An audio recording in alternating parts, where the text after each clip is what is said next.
Gauri Suryavanshi, S मराठीमध्ये आपलं स्वागत। वळूया आजच्या बातमीकडे।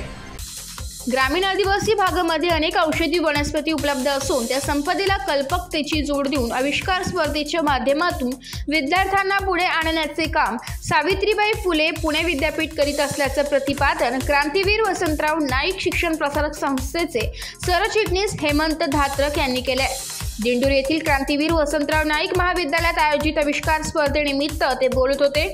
आविष्कार स्पर्धा ही खऱ्या अर्थाने विद्यार्थ्यांच्या कल्पकतेला, त्यांच्या नवनवीन विचारांना चालना देण्यासाठी सावित्रीबाई फुले विद्यापीठाने सुरू केलेली स्पर्धा असल्याचं मत व्यक्त करीत यातून ग्रामीण व आदिवासी भागातील विद्यार्थी त्याचे कौशल्य दाखवून आलेल्या संधीचा उपयोग करून घेऊ शकतो असे त्यांनी यावेळी सांगितले। यावेळी प्रमुख पाहुणे म्हणून संस्थेचे संचालक शरद बोडके, राजेंद्र दरगोडे, सुभाष आव्हाड, सामाजिक कार्यकर्ते बापू चव्हाण, प्राचार्य डॉक्टर राजेंद्र सांगळे, आविष्कार स्पर्धेचे समन्वयक डॉक्टर सुनील उगले, स्पर्धेचे परीक्षक डॉक्टर भागवत गाडेकर, डॉक्टर राजेंद्र झोळेकर, प्राचार्य वैशाली गांगुर्डे हे उपस्थित होते। प्रथमतः मान्यवरांच्या हस्ते क्रांतीवीर वसंतराव नाईक व सावित्रीबाई फुले यांच्या प्रतिमेचे पूजन करण्यात आलं। संस्थेच्या वतीने उपस्थित मान्यवरांचे प्राचार्य सांगळे यांनी वृक्ष देऊन सत्कार केला। प्राचार्य डॉक्टर राजेंद्र सांगळे यांनी त्यांच्या मनोगतातून भारताच्या सुपर कॉम्प्युटरचे उदाहरण देऊन माणसाच्या गरजेतून जिज्ञासा व चौकस वृत्तीतून शोध लागत गेल्याचं सांगितलंय। कार्यक्रमाचे प्रास्ताविक डॉक्टर सुनील उगले यांनी केले।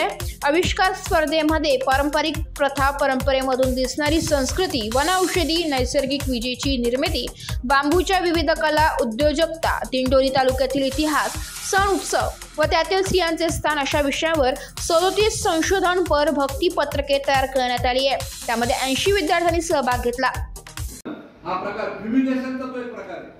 आज जर का आपण अमेरिकेत गेलो, युरोपमध्ये गेलो, आम्स्टरडॅमला गेलो, बऱ्याच ठिकाणी शेतीमध्ये इस्रायलला गेलो, तर फ्युमिगेशन हे केमिकलने केलं जातं।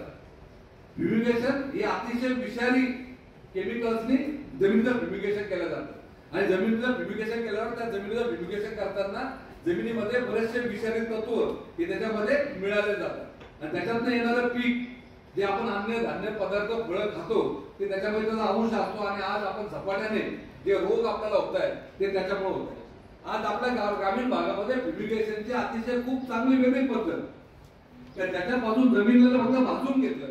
जमिनीला जर तयार करण्याकरता नांगरणी वखरणी करण्याच्या आधी किंवा भाताची शेती करण्याच्या पूर्वी ज्या पद्धतीने आपण ते फ्युमिगेशन करतो। एस मराठी न्यूज साठी तालुका प्रतिनिधी अशोक निकम, दिंडोरी। अशाच नवीन ताज्या घडामोडी जाणून घेण्यासाठी आमच्या एस मराठी न्यूज चॅनलला लाईक करा, शेअर करा, सबस्क्राइब करा आणि बेल आयकॉनला क्लिक करायला विसरू नका।